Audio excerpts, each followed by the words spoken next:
Welcome back, everybody, to the Derby City Fandom Podcast. Today, we are going to be talking about one of the more entertaining films that come out of Marvel, and it's a great little love letter to Marvel films of old, Deadpool and Wolverine. What a fun watch. It was such a good watch.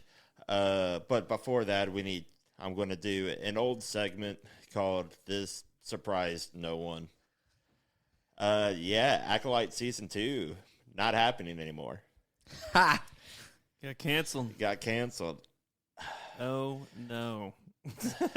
As much as we kind of ragged on it, it deserved an opportunity to improve, and it's not going to get it. To redeem itself. Yeah. I agree with that. It does. Disagree. Whoa. Okay. I mean, here's my 2 cents since we're talking about it. I'm sure they're going to do something. Like, they're not going to stop making Star Wars. They'll just have to revamp. Like, they'll go Well, back that to the drawing board. storyline is effectively dead. Star Maybe. Wars itself is not. It's just that particular angle is currently dead in the water. Maybe. I feel like they could probably still do stuff with it, but it's like they just won't call it the Acolyte, and they'll have to change some characters up. I don't know. I'm optimistic about the future of Star Wars, and I don't think it's completely dead for like that era and all that of what they're going with. It's just going to be different, and I think that's a good thing. Yeah, I wonder agree. if they'll go as far as like removing it from Disney Plus. I mean, they've already edited episode 3 for the lightsaber bit. Yeah, what I talked Imagine them about going back to episode. re-edit it back in. Yeah. I'm Anyway, on Lord. team Kathleen Kennedy has to go. So until that happens, I don't know. Okay. Same old. But I mean, there's that all being said, there's I'm on Team South Park. there's whatchamacallit's being signed to bring it back. Oh, petitions. Petitions. That's the word I was looking for. Yeah. hell, to each their own, I guess. Yes. But on the more pleasant side of things, Deadpool. Deadpool and Wolverine, man, the opening sequence is so good. Also, apparently, canonically, Deadpool in this film can break adamantium with his bare hands, which is absurd to think about. Yes. But, Yeah. like, murdering an entire squad of TVA goons to NSYNC on the beat. Violence is such a great opening for this kind of movie.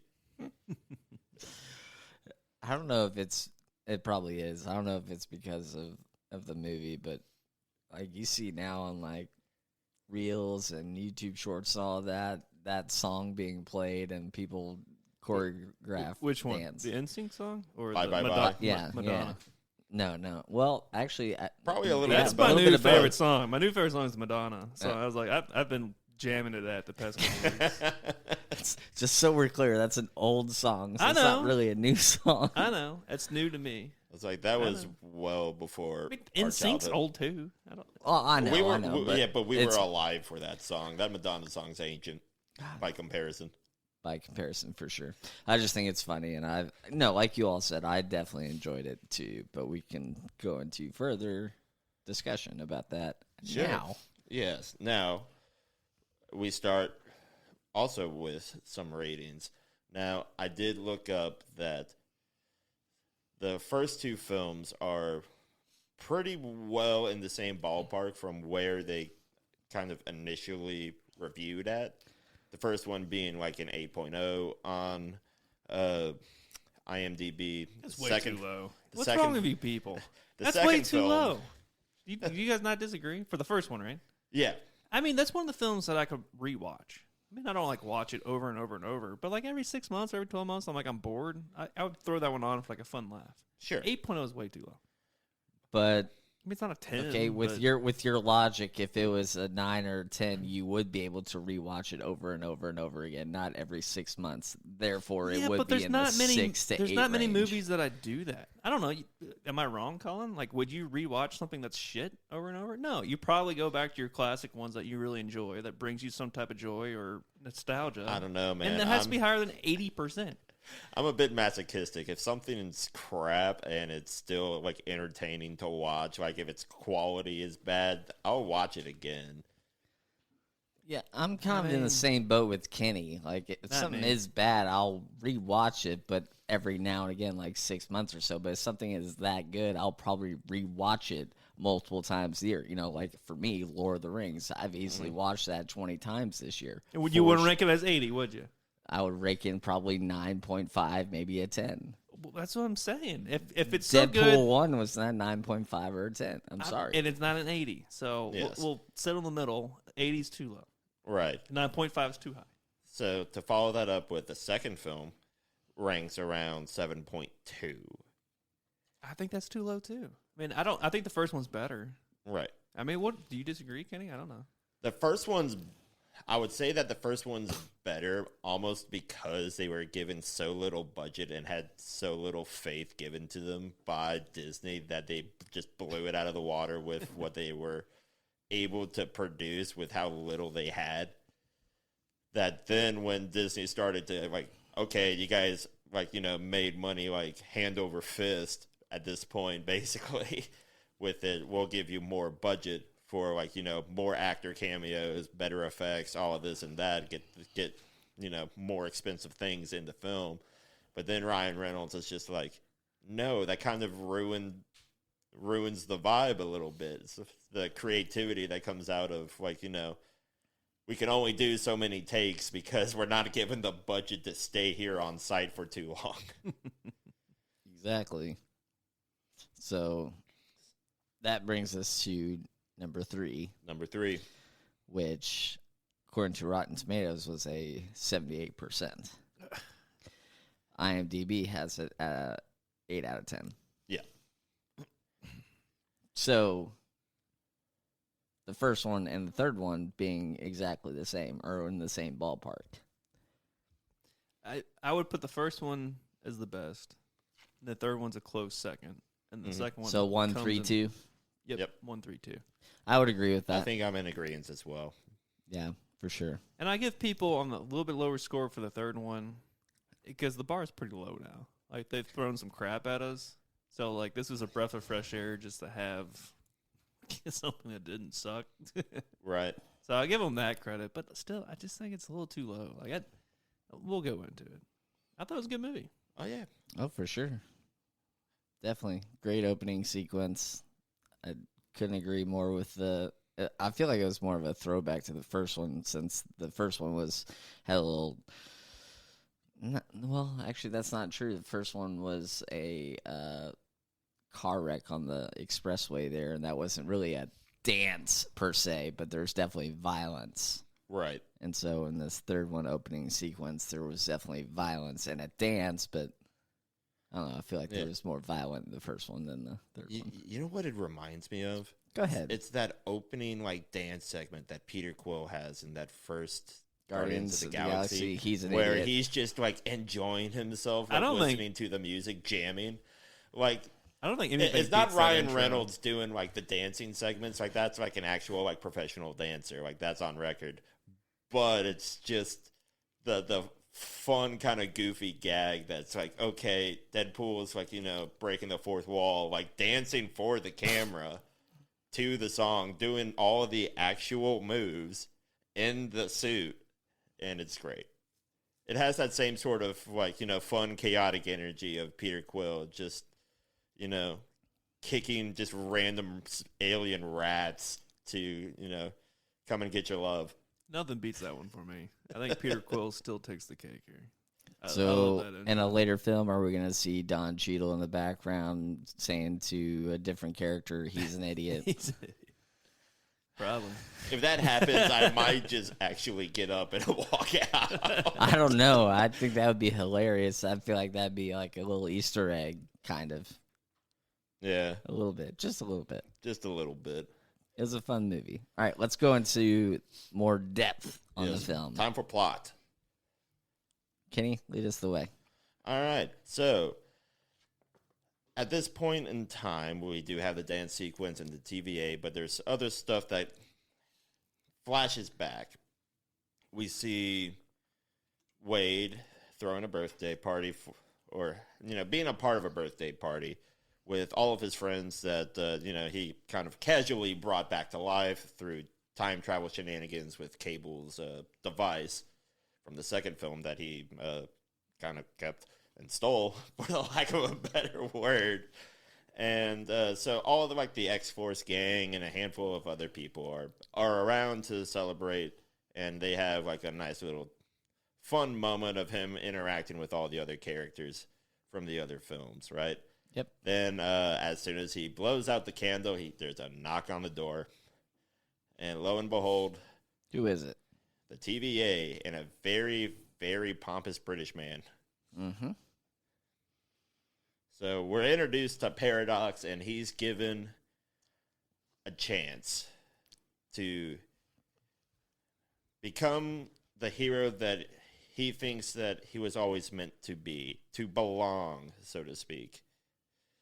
And basically he is tasked with finding an anchor point, an anchor individual, which we learn is somebody that stabilizes a particular time stream, a time branch, whatever you want to call it. Mm-hmm. And for our particular universe, that happens to be Logan. Not Wolverine, but Logan from the movie Logan. So that brings us with a couple of problems. A, he's dead, so the timeline is dying now. Yep. And because Deadpool can break the fourth wall, he's aware of who Wolverine is, that he's basically just like him, has super regeneration. There's no reason why he should be dead. So he goes and digs up the grave. Lo and behold, there's just an adamantium skeleton there. So he's actually dead. So he's actually dead. And he's just like, fuck. And then But he takes him out of the grave and just, has a casual conversation conversation with him, and then takes him apart bit by bit, using every piece and bone. He makes a point. They kind of play with the idea. It's there's, only so many bones in the human body. And you see him literally take Logan apart, bone by bone, and murder an entire group of people with adamantium bones. And it's great. Mm-hmm. That being said, that poses a problem. Now he has to go find a Logan, a Wolverine, to take the place of the one that's dead. Right. And the kind of comedy that ensues. Whereas the first one is, it's the actual true depiction of Wolverine, right? Well, smaller stature. I think that's isn't that supposed to be a joke? Because isn't Hugh Jackman actually kind of short? I think in the comics, Wolverine's kind of short. Yeah, he's 5'6", 5'7", or something. He's it's weird because in terms of Marvel power scaling, Wolverine is an average strength guy. He's ranked number 1 or something. Because he's, his powers aren't super strength. It's regeneration, and him with the claws, with all that adamantium that he can basically force out of himself. So because of that, we see a lot of fun and different depictions of Wolverine, as you were saying, Jake, throughout the different comic book lines throughout time. So we do get short Wolverine. It was fun to watch. We get I don't know all the names. I'm going to blank on the names. I can put a list right here, make me work for. My favorite one was that they show up in the timeline and he's on the cross. Everyone's dead. Yeah, that's. I don't know if that's supposed to be. And Deadpool's like, "You okay?" He's just up there moaning. Yeah, But he's standing on a bunch of skulls. Yeah, I don't know if that's the Genosha incident or Are you if that's okay? What particular incident that is referring to. But we get the gambler one, which is him in the white suit. That's a classic costume. Mm-hmm. We have a particular Wolverine that is just there because it's a cameo for Henry Cavill to be a Calverine. Yeah, Calverine. Yeah. He's one of them. What does he say? We'll treat you better than the guys down the road. Right. I guess it's a reference to Superman, right? Possibly. That's how I took it. I don't know. Unless that was referring to Netflix. Who knows? Who knows? But we eventually settle on Hugh Jackman's like proper one that we see throughout the film. Getting drunk at a bar. Getting drunk at the bar, basically trying to drown his guilt, which we will go into later. So, Colin, from there, I think I've done enough talking. I want to jump to the part where he's sitting down with Happy or Jon Favreau. Oh, jump back to that? Okay. Oh, yeah. I've asked some people about this particular scene and how they felt about Jon Favreau being in it or Happy and Happy Hogan. Yeah, and how he's kind of just doing the interview per se for the Avengers and doing it for Stark, and I'm just like, dude, I was honestly happy to see him in the film because I for one like Happy. I think he's a little bit of a the comedic relief, if you will, and I enjoy Jon Favreau as a human, so I actually kind of enjoyed that scene a lot. What about you all?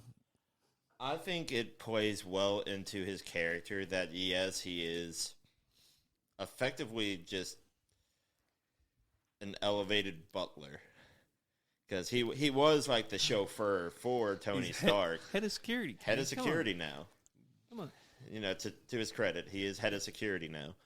May or may not be. Well, I guess he was dating Aunt May for a little while. Possibly. I digress. Yes. But it's interesting that he's the entry-level interviewer for the Avengers. The fact that there's even like an interview process is stupid as all hell, but it makes for a good like plot point. It kind of just further increases the insecurities that Deadpool kind of suffers from. Yeah. It was fun to watch. I like the scene. I didn't think too much about it, but yeah, it was good. It was fun to watch. Yeah. I like Happy. It was definitely a moment where it's like, they make a point to like zoom into like the different parts of like, oh, hey, the original shield is over there. Oh, hey, there's Tony Stark's heart. Why that's right there, I don't understand. But, maybe it's a replica. Because, just casually having an arc reactor just sitting on your desk can't be healthy. It's fine. It's fine, I'm sure. I'm sure it's fine. But yeah, we I guess to go off of that, we see him try to sell cars, and it's never going to work. His Merc with a mouth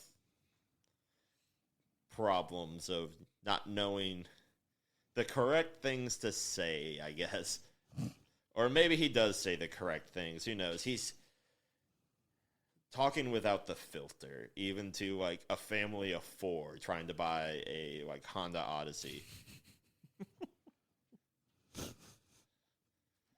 I mean, I think the beginning works. Like, I didn't go see this movie for the plot, right?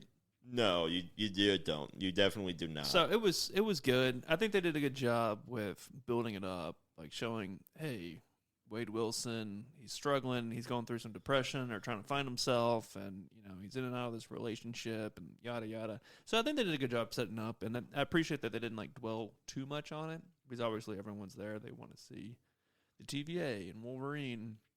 Yeah. But it was nice that it was an underlying part of it all. Mm-hmm. Decent and I don't know, believable motivations for like a character that's basically larger than life. Yeah, and that's how I took it too. It's like that's not the reason I was there, but they did a good job with the writing and all that. Mm-hmm. So let's jump to the part where Paradox ends up pruning Wade and pruning both of them into the void. Is that after he was dealing with the what do they call him? His dresser or whatever. The Predator. Oh, yeah. The Tailor. The Tailor. Yeah. That sequence where he's just constantly getting slapped on the ass and, getting in his it's crotch like pretty grab. sure. I guess he calls it. I'm pretty sure Taylor's a predator. Which, gosh. Needless to say, if I don't know how you would be I able love to the go into one-line this stuff. film without knowing this, but this is definitely a rated R film. I love the one-line stuff, man. Well, that's what Deadpool is supposed to be. He's the one-liner. It's just so he does clever. the one-lines better than Spider-Man. Oh, Like, that's why the two get along together in the comics, because they're constantly shit-talking everybody else. It's just so clever. I felt bad for the people I was watching in the theater with because I was laughing so loud. Yeah. Anyways. All right. Where are we at? So The pruning. yeah, Pruning, they end up yes. getting To the pruning, void. and To the void. then I guess they have a little fight sequence. Logan and Wade, right? Yep. And then they end up, long story short, kind of jumping a little bit ahead, they end up running into Johnny Storm. right, but because it's Well, all right. Let's talk about this. They run into Chris, right, and Let's talk about Deadpool it. is just like, oh yeah, Captain America. I had the same thought when I saw Chris Evans. I was like, "Fuck yes, they're bringing back Captain America." And I know a lot of people disagree with me on that, but like, I'm an old guard fan. I want to see Chris Evans back. I want to see Robert Downey Jr. back. I'm an old guard kind of guy. So when I saw him, I was like, yes. And we all know, and even Deadpool mentions it. He's like, oh, yeah, you're really joining at a low point. But when I saw him, I was like, I was stoked. And I was just as confused as Deadpool. So they got me. They got me. Yep, I that did not was see that one his- coming whatsoever. That I thought it was was Captain his America for sure. Original costume, his original role. Chris Evans being the Human Torch in that first Fantastic Four film all those years ago. And there was another little funny scene is when he like goes up in his flame. I don't know. The antagonist shows up. The bad guy shows up, and Deadpool gets so excited. Oh, he's gonna say. I don't know the exact words. He's like, he's gonna say. So he turns around, like hits the little sword sticking out of Wolverine, and Wolverine just goes out.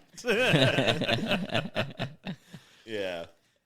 I like And then how... what does he yell? Flame on! Flame on. Yeah, Yep. Deadpool's like, what the? Right. So at this point, it becomes clear that this movie is a love letter to the Sony Marvelverse.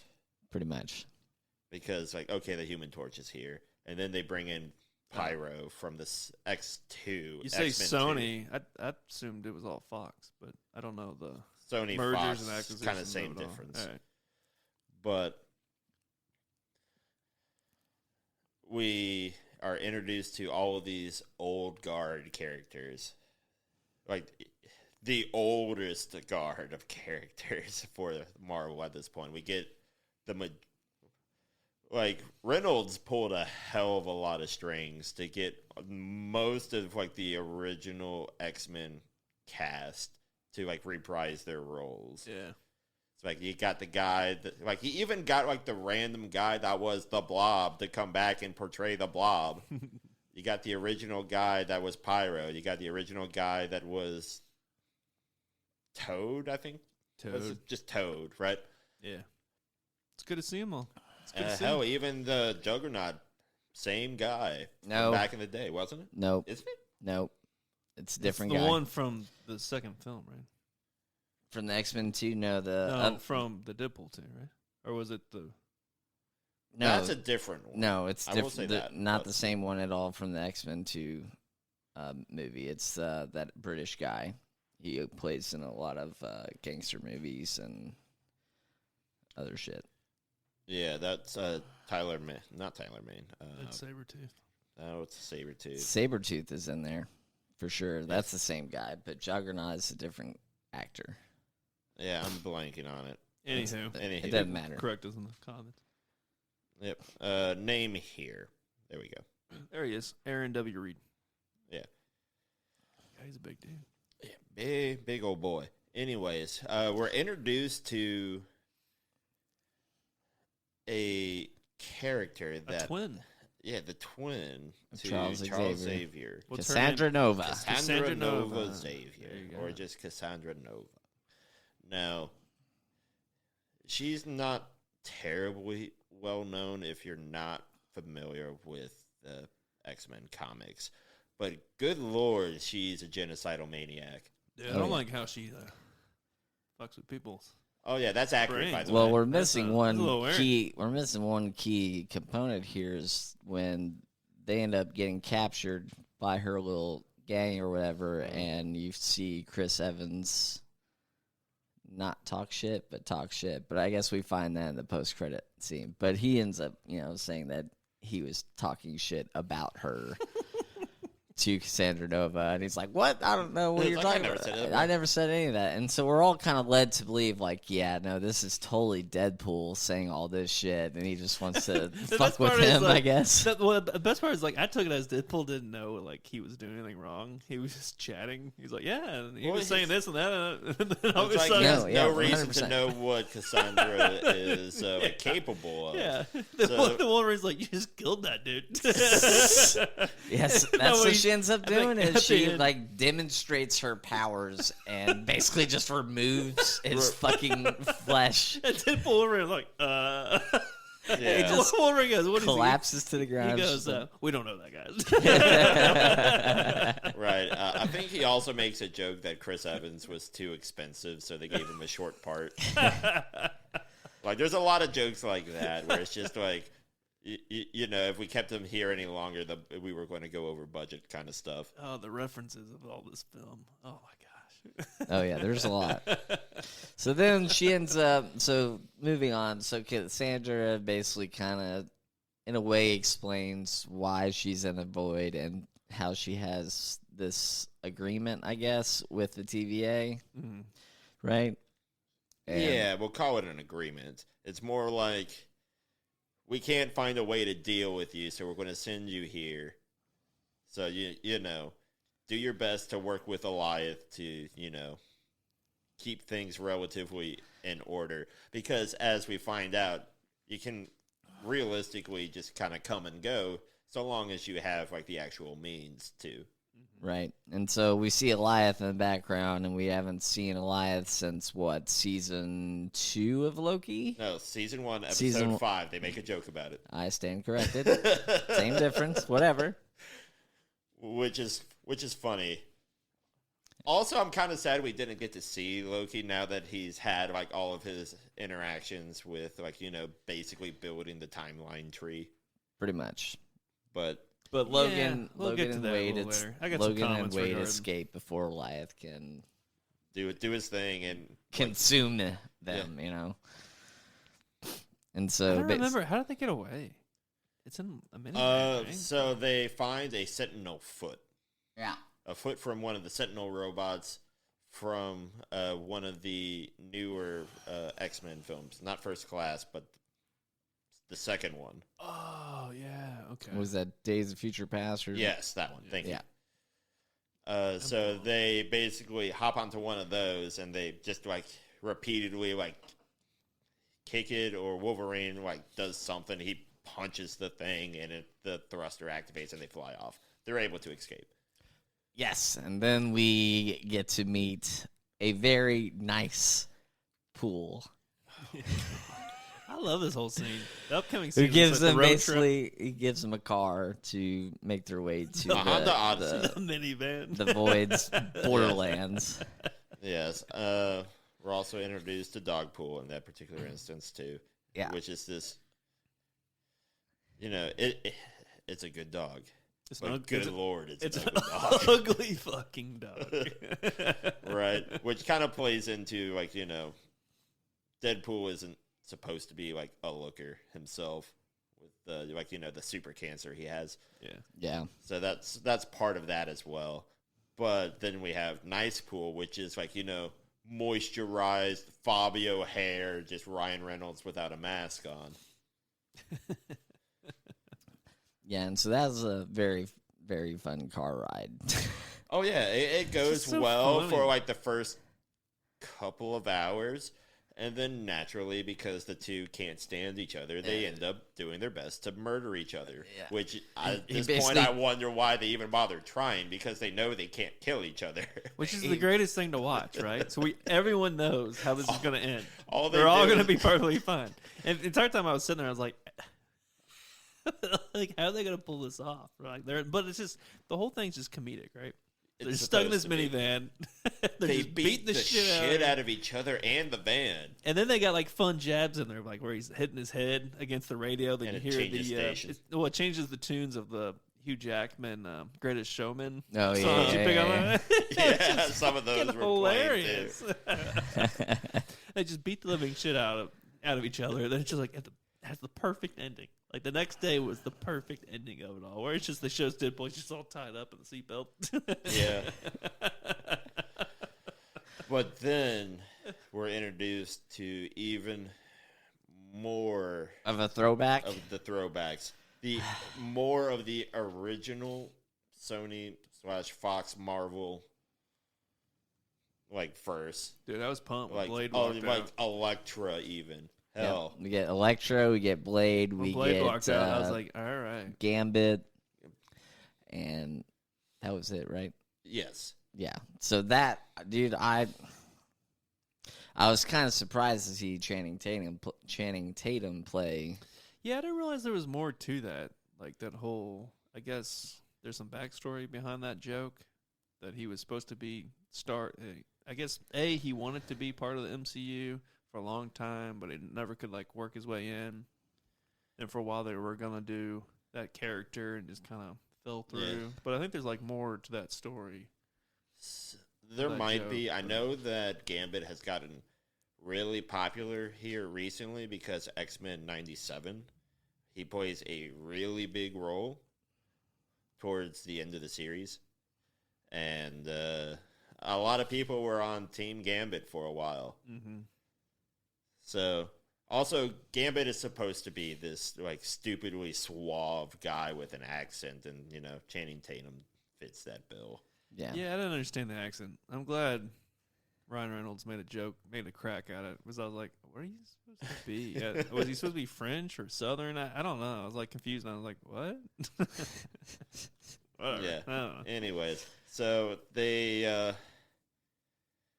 opt to come up with a plan, right?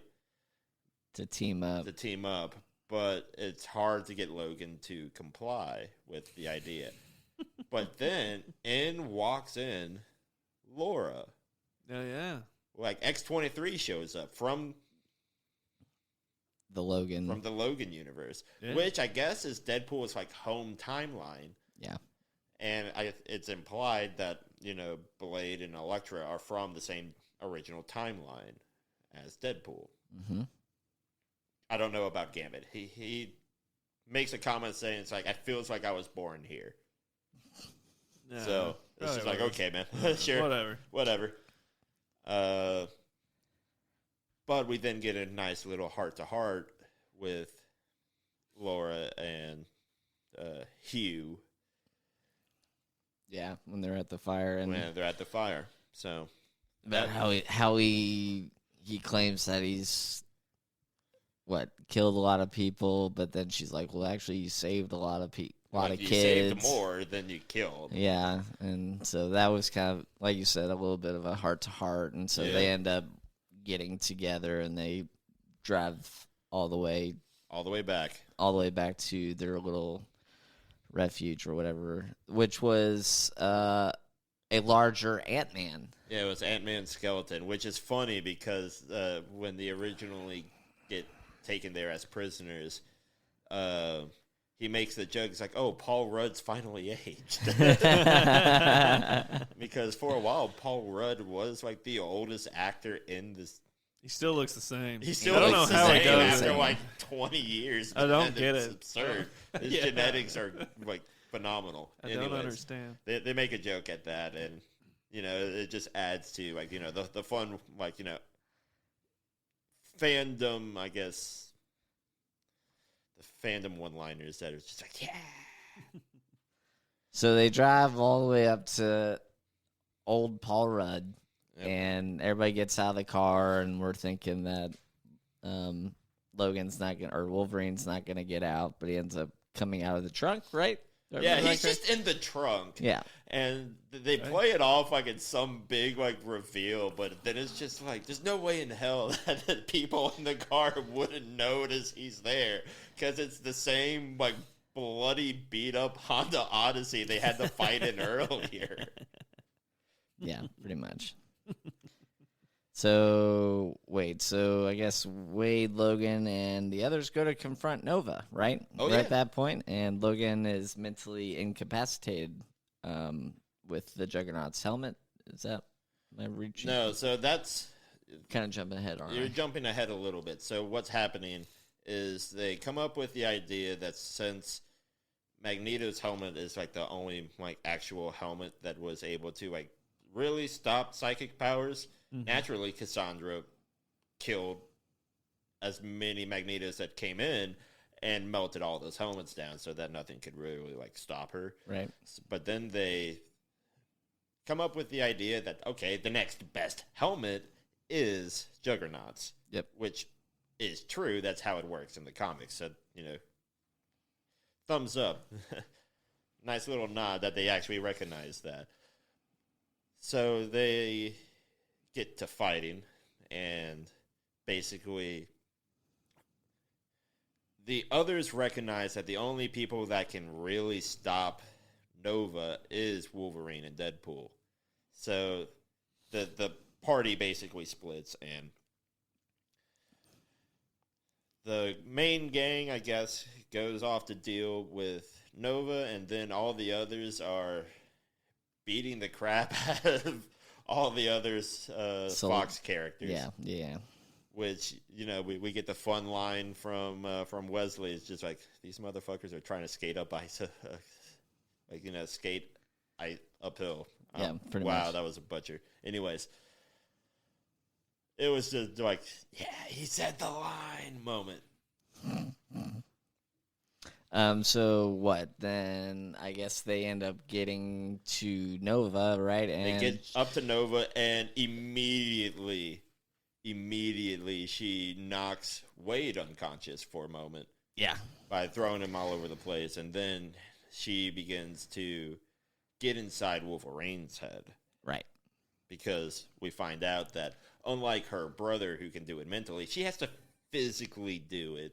That's weird, man. Which leads to the body horror that she's capable of. It was weird to watch too. It was like, ooh. Yeah. I wonder how they did that. Obviously, they used CGI and that kind of stuff, but I wonder if there are any practical effects. I mean, you could realistically do it. You would just need to green screen, chroma key, a prosthetic thumb kind of thing. It's interesting. Yeah, so she's kind of in the dream state or whatever with him, and he's hearing all the voices, and she's like, I can stop the voices, right? And then it gets real quiet all of a sudden. We can set things, and then you just right. you just hear her say, I got you, but then he kind of turns towards her and is like, no, actually, I got you. And that's when everything just snaps back into back to reality in a way, in the void, right? Yeah. What happens next? I don't remember. Well, we see that the fighting outside had culminated in Laura X-23 killing Juggernaut, getting the helmet off, and chucking it up to the main platform. That's right. From there, we see Deadpool regain consciousness, get the helmet, and chucks it onto Cassandra. Yeah. And puts her in a headlock. Yep. So that's where he's able to break out, because one of the weird things with Cassandra's little mind probing that she does, you're also aware of what's going on outside of it. But Cassandra, in this particular instance, was so absorbed and trying to seduce and corrupt Wolverine that she's not paying attention to Deadpool. Yeah. So he's able to get the upper hand. Right. Now, at what point did she end up using one of the rings?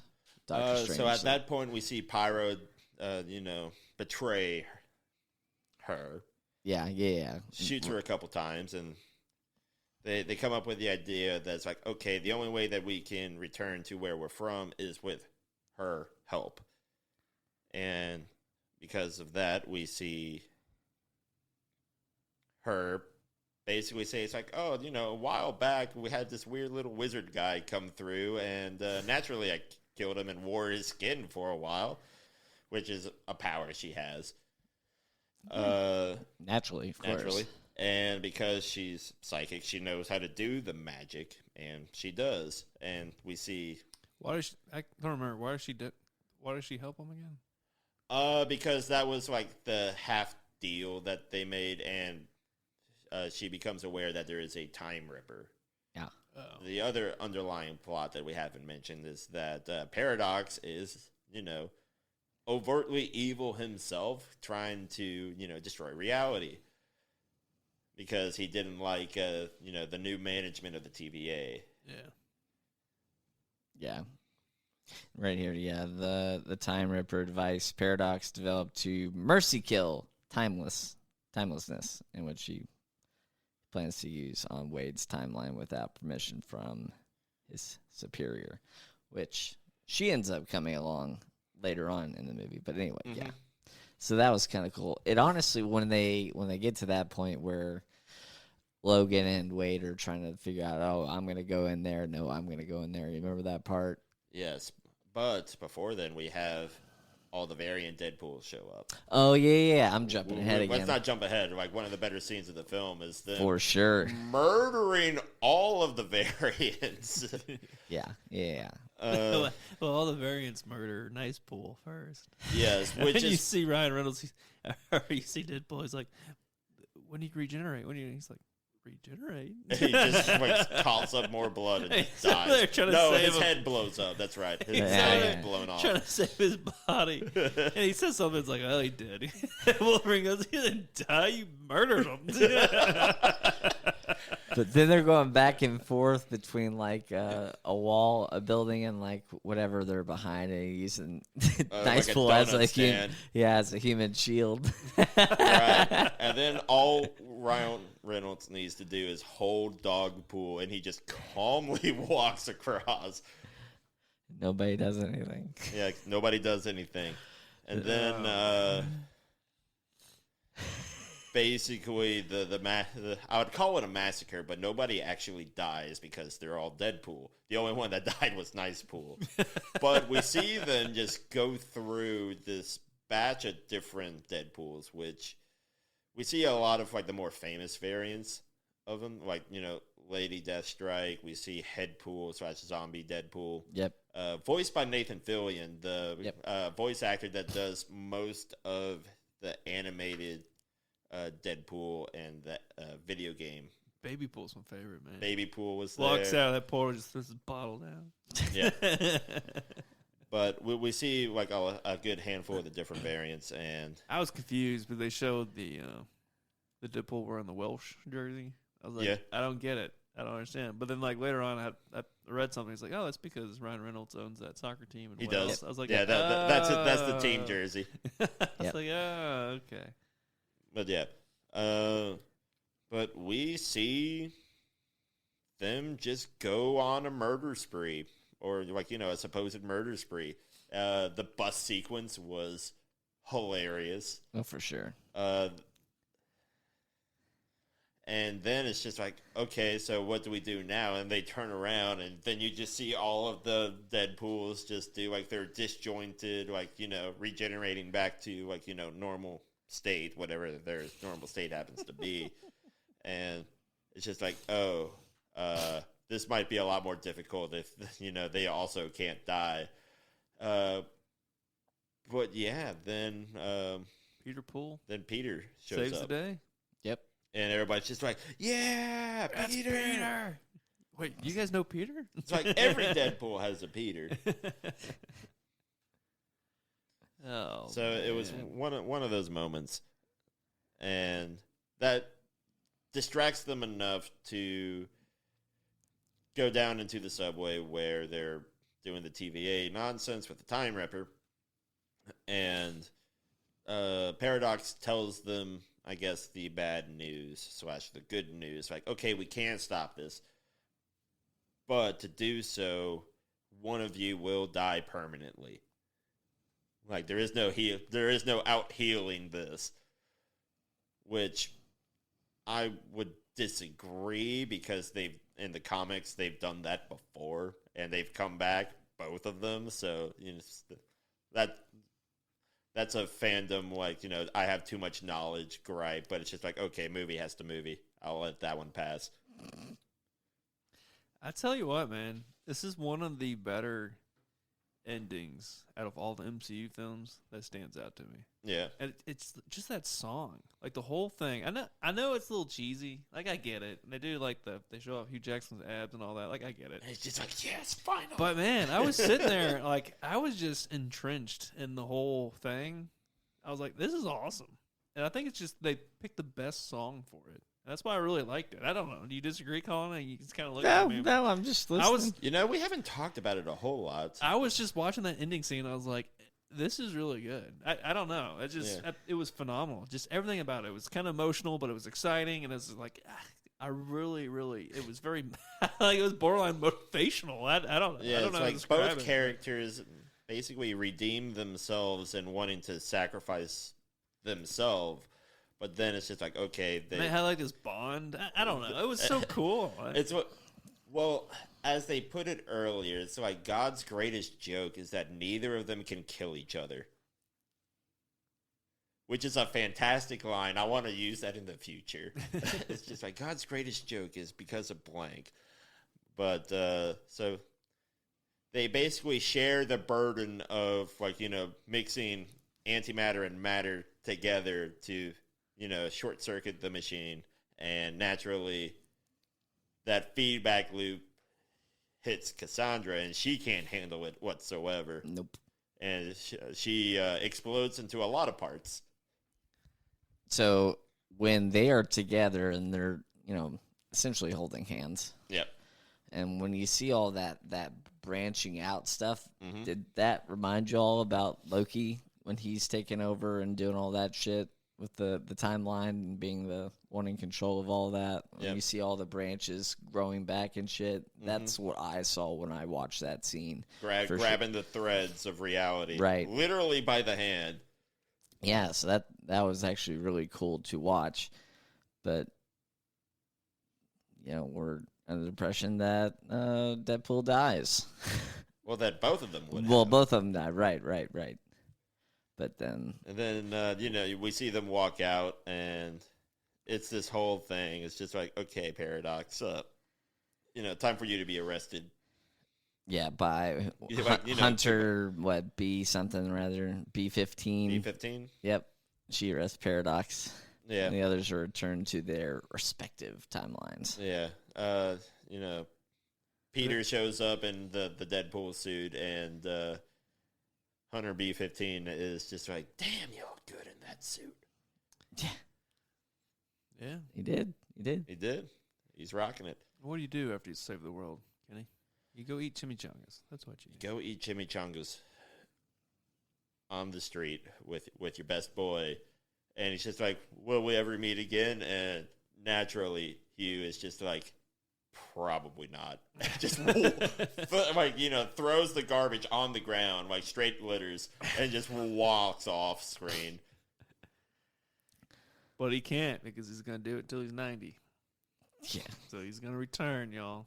He's going to return. Yeah. He's going to retire. Nope. No, he's not. Well, that was some of the... Okay, now that we're done with the plot, we can kind of branch out. That was kind of some of the initial worries, is that, okay, how do we, make Logan stay, a meaningful endpoint for, Hugh Jackman's character of Wolverine? And they make a joke about that, in the first couple minutes as well. It's just like, oh, we need to respect the legacy that Logan's, presented with the MCU. And then immediately his grave gets desecrated. Yeah. That was also something that, prior to the film coming out, they were interviewed about that. It's like, what are we going to do about Logan? Because, Kevin Feige had been like, we're not messing with where Logan left things. And Ryan Reynolds had said the same thing, tongue-in-cheek, because he knew exactly what was about to happen, which is fantastic. I love that.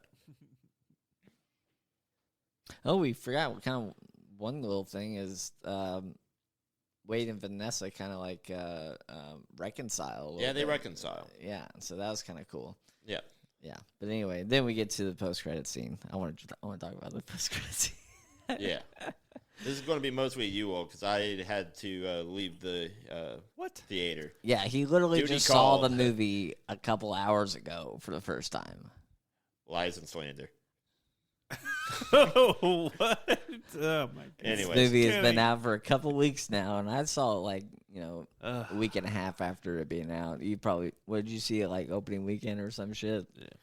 Anyway. Oh, yeah. You must have to, unless you want to deal with spoilers. You must have to. I mean, I actually did a pretty good job not getting spoiled.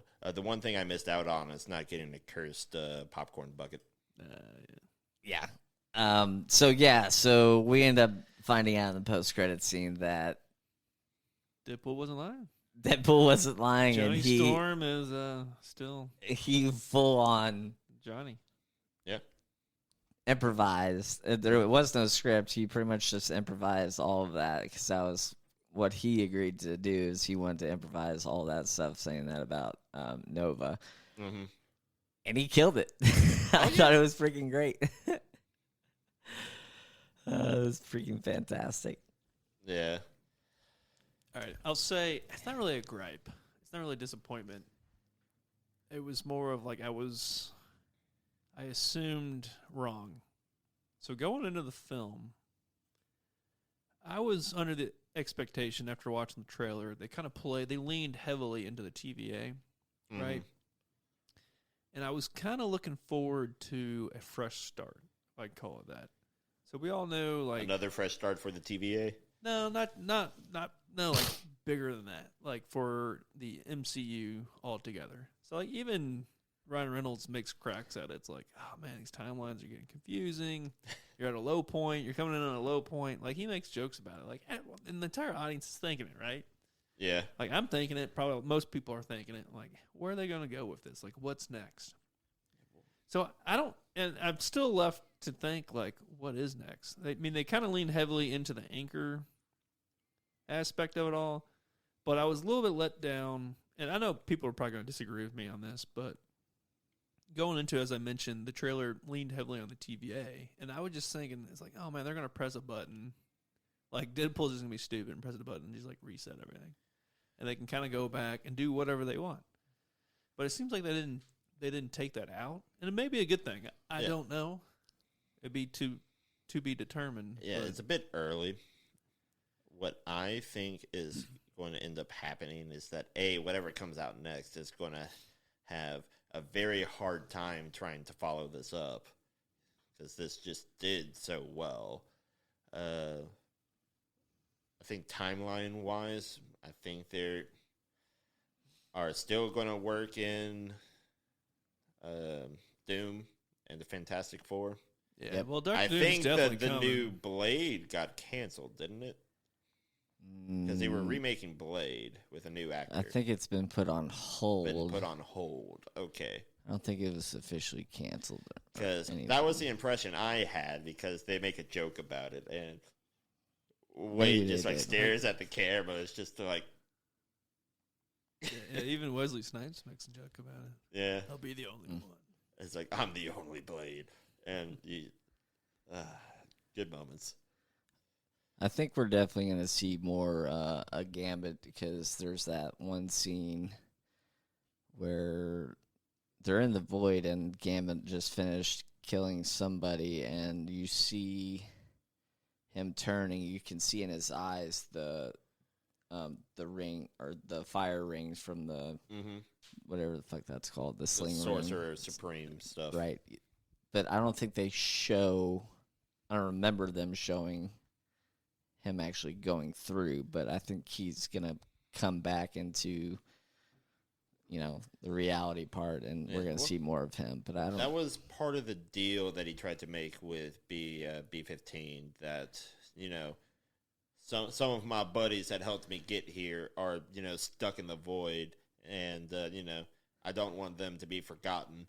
Right. Right. So that was implying like, oh hey, I want like Laura to come back. I want Channing Tatum, the Gambit, to come back. I want Elektra. I want Blade. I want I want the old guard back into the universe. So that's what that was. I couldn't remember. All right, cool. Yeah, but I'm kind of with you all a little bit. Touch base. I'm curious about where this is all going to lead.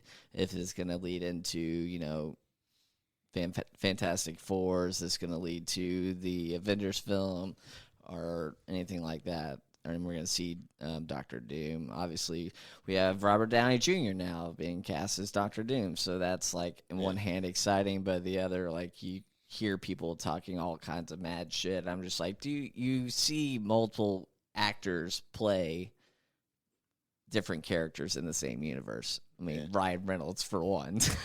I'm keeping an open mind about it, if we can talk about Robert Downey Jr. Like, I'm keeping an open mind about it, because I don't know how they're going to portray him, like, what they're going to do with him. He doesn't take scripts that are bad. Like, he doesn't take bad gigs anymore. No, like, he's made too much money. I think he'll be good, but as I mentioned at the start of this episode, I'm an Old Guard fan. So if they're bringing him back just to kind of, like, bring up some hype, it's like, I'm kind of old school. Like, I'm Old Guard fans. Like, they should just brought him back as Iron Man, and they still might. Like, you never know. Like, you don't know how they're going to write him in, but yeah. No, I kind of agree with Kenny. Like, you're sitting down at a table reading, you're looking over the script. Robert Downey Jr. is an intelligent person. He's not just going to get into another project just for shits and gigs and to save face or make money, whatever the reason you want to come up with there.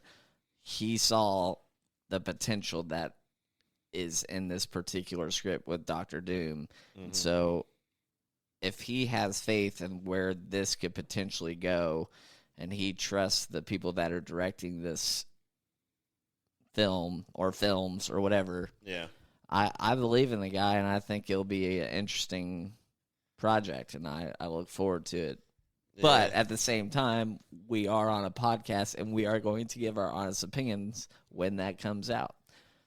But I'm going to be optimistic, and I look forward to it. I mean, basically, like, wholesale, they're using Doom to fill the void that was left because Kang turned out the way it did. Mostly due to the actor getting in legal troubles. But yeah, we won't go into that. That's its own thing. Yeah. That bit is not appropriate for the podcast, but I mean, it is. Kind of, sort of. Anyways. Closing thoughts?